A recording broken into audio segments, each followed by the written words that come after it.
সময়ে সাবেক অবৈধ মন্ত্রী এবং এমপি সহ তার দলীয় নেতা কর্মীর মধ্যে প্রায় 10 জনকে বিজ্ঞ আদালতে বিভিন্ন মামলায় গ্রেপ্তার এবং রিমান্ডের জন্য তদন্তকারী কর্মকর্তা উপস্থাপন করেন।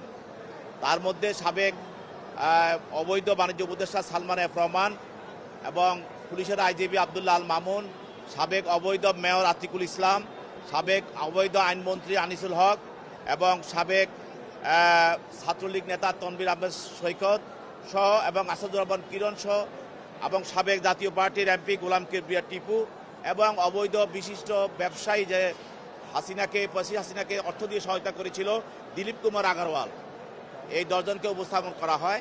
তার মধ্যে কয়েকজনকে রিমান্ডের আবেদন করা হয়। রিমান্ড আবেদন করা হয় সালমান এফ রহমান এবং চৌধুরী আবদুল্লাহ মামুনের বিরুদ্ধে।